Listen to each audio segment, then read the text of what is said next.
Hey guys! In this video, you will learn how to invest in stocks, including how to select a brokerage account and research investments. Investing in stocks means buying an ownership interest in a public company. These small stocks are called company stocks, and by investing in these stocks, you hope that the company will grow and grow over time. When this happens, your shares may become more valuable, and other investors may be willing to buy them for you for more than you paid for them. This means you can make a profit if you decide to sell them. Investing in the stock market is a long game. A good rule of thumb is to have a well-diversified portfolio and stay invested even in the ups and downs of the market. One of the best ways for beginners to learn how to invest in stocks is to deposit funds into an online investment account, which can then be used to invest in stocks or equity funds. How to invest in stocks in 6 steps. First, decide how you want to invest in the stock market. There are several ways to invest in stocks. Choose the option below that best represents how you want to invest and your usefulness in choosing stocks to invest in. A. I'd like to choose stocks and stock funds on my own. This article explains what actual investors need to know, including choosing the right account for your needs and comparing stock investments. B. I'd like an expert to manage the process for me. You might be a good candidate for a robo-advisor, a service that provides low-cost investment management. Almost all major brokerage firms and many independent advisors offer these services, which will invest for you based on your specific goals.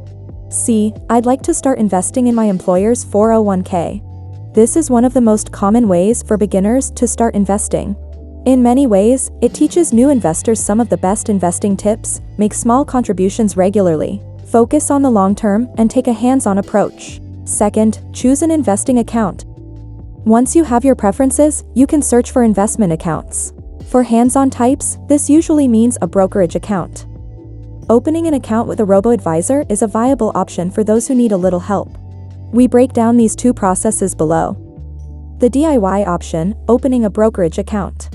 An online brokerage account can be the fastest and most affordable way to buy stocks, funds, and various other investments. You can open an individual retirement account, also known as an IRA, with a broker, or a taxable broker account. The passive option, opening a robo-advisor account. Robo-advisors offer the benefits of stock investing, but don't require their owners to do the errands required to choose personal investments. Robo-advisor services provide comprehensive investment management. These companies ask you about your investment goals during the onboarding process, and then build you a portfolio designed to achieve those goals. If you choose to open an account at a robo-advisor, you probably needn't read further in this article. The rest is just for those DIY types. Third, learn the difference between investing in stocks and funds. Do you go the DIY route? Do not worry. Investing in stocks doesn't have to be complicated.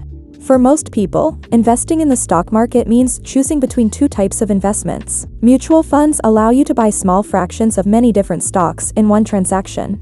Stock mutual funds or exchange-traded funds. Mutual funds allow you to buy small fractions of many different stocks in one transaction.